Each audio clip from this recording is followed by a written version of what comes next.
Have you ever spent hundreds on a long, luxurious wig, only to find that no matter how much you flat iron it, it just doesn't give that sleek, bone straight look? Well, been there, done that. Today, I'm going to show you how to transform a 40-inch HD lace frontal wig from ordinary to runway sleek, all without damaging the hair and using affordable tools and minimal product. By the end of this video, you'll know exactly what is stopping your wig from laying flat, and I'll show you the one technique that changed everything for me. So if you're ready to get that high fashion, silky finish that turns heads, let's jump right into it.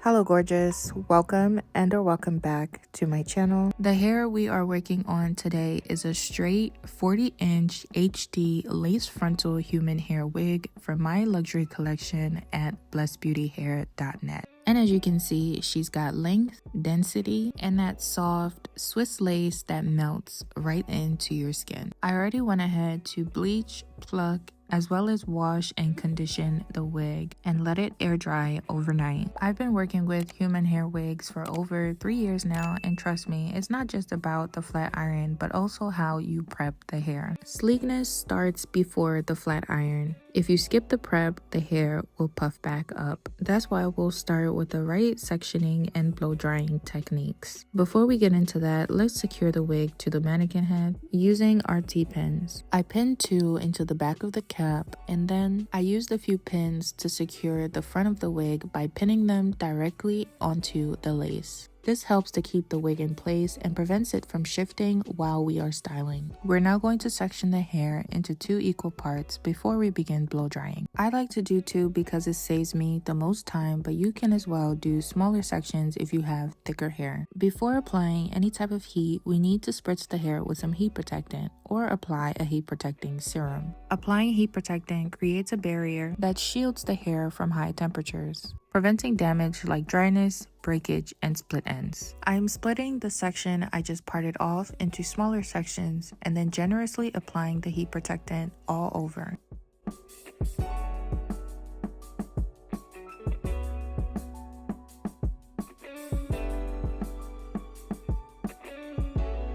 Now we need to go in and detangle the hair, starting from the ends and work our way up to the roots. Starting from the ends and working your way up to the roots helps to prevent breakage and minimizes stress on the hair, while brushing through evenly distributes the heat protectant so that every strand is coated and well protected.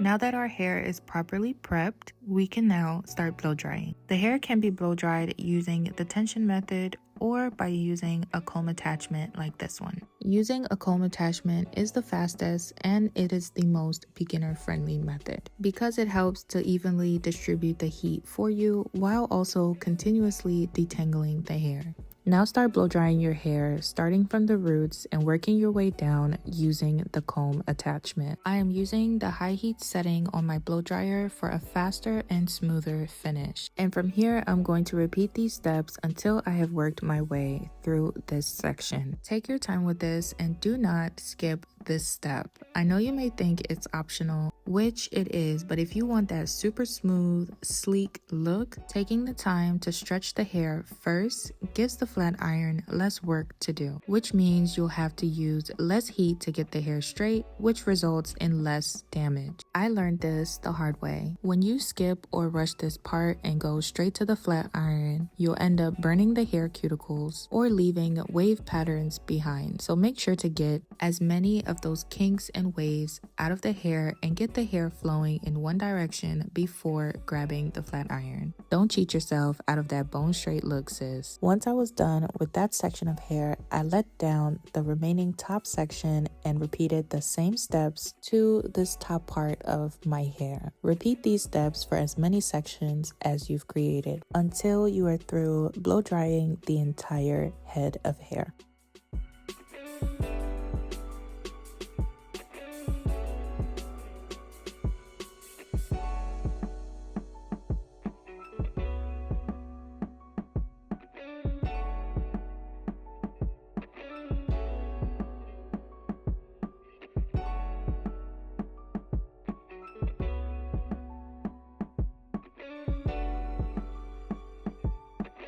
Now that the hair is blow dried and straightened, we are going to part the hair once again. This time we're doing smaller sections starting from the back. I gave this section a quick brush through to get rid of any tangles, and now we're going to grab our straightening tools. The method I'll be showing you today is called the chase method. For this, you're going to need a rat tail comb and your flat iron. I have mine set to 410 degrees, but you can go up to 450 degrees if you have super thick or coarse hair. We're going to be working with thin, clean sections. I parted out a thin, medium-sized piece of hair out of this section, and then I'm going to place my rat tail comb underneath the hair like this. Then I'm going to hold the top of the comb with my opposite hand and grab my flat iron. You can bring the comb down just a little bit so that the iron fits in that space. Then clamp the iron onto the hair and simultaneously begin dragging both the comb and the flat iron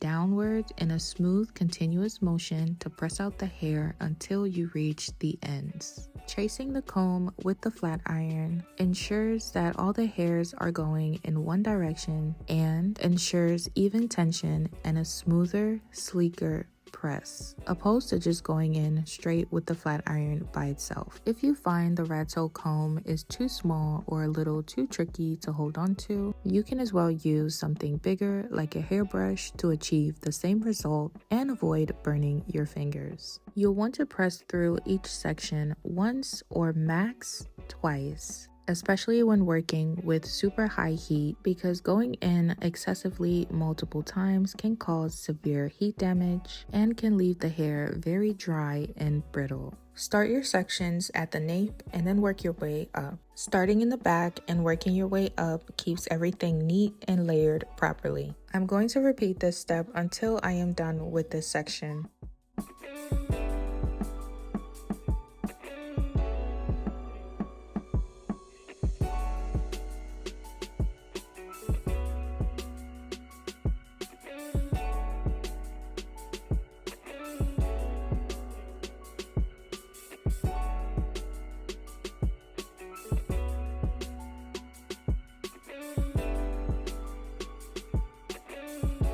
Here is our first section done, and as you can see, the hair is super sleek and looking great already. I'm now going to part out another section in the back and repeat the same steps. Don't worry about those creases you see at the top. Those are there because my flat iron is too big to get into those small spaces, but since it's in the back, I'm not too worried about it because the rest of the hair is going to cover it, and if I do need to iron them out, I can do so with a hot comb. If you wanted to clip away the section you've just completed before moving on to the next one, you can do that to prevent the hairs from getting mixed into one another. For me, this is not an issue since I'm already used to this process. The textured hair on top naturally separates from the smooth, straightened sections underneath, as you can see. But if you are a beginner and want a cleaner separation, you can clip away the straightened bottom sections to make it easier to manage before moving on to the next section. As I said earlier, I'm going to repeat these steps until I am done with the entire head. Once that's done, we would have completed the majority of the work. However, we're not installing it yet because the final touches that we need to do before installing is what gives it that salon grade flow.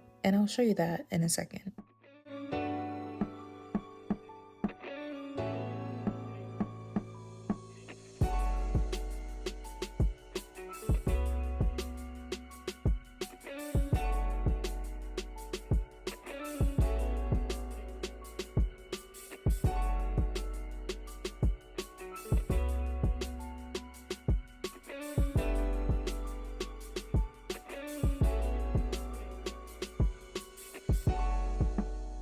When you get to the top, specifically the frontal, you'll roughly want to map out where you want your part to be. Whether you're going for a middle or a side part, it's best to define it before straightening.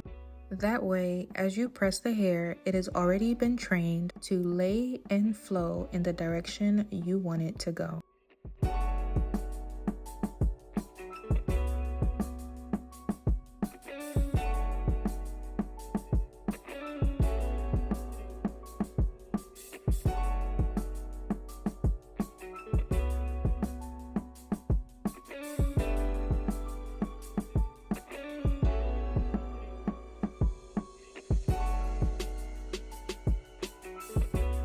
For our final touches, we are now going to apply our wax stick. This is the part that gives it that laid but not stiff feel. The bounce, the flow, the look that people think only stylists can get. I'm starting by applying this lightly to my part to hold it in place. But to achieve that ultra flat laid look, we need to section the frontal and lightly apply the wax along the parts as you see me doing. This step helps to create that super sleek, clean, and natural wig on flat finish when we go in to press the hair with a hot comb. Be mindful not to add too much product. We want the top of our hair to be sleek and not greasy. I also applied this very lightly to the front of the hairline, as well as the back of the frontal. Then I combed through this section to make sure that that product is evenly distributed. As I'm combing that product through, I'm kind of molding the hair in the direction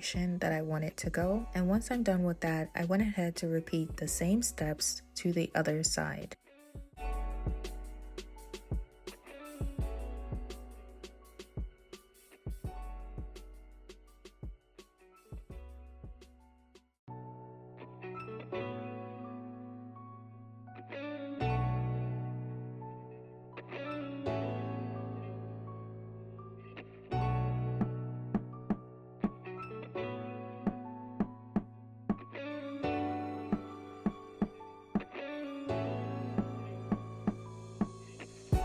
So now let's set everything in place with the star of the show, our hot comb. Begin pressing the hair with your hot comb. I started from the front, running the heated comb directly over the roots and along the parts to smooth and flatten the hair. Using the same parting technique that we did before, I sectioned off the frontal and then pressed that section of hair with the hot comb to flatten it, repeating the same steps until I get to the middle part. This helps to eliminate the extra bulk and the flyaways for a polished, scalp-like finish that helps the wig to lay super flat.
Once I was done, this is my completed look.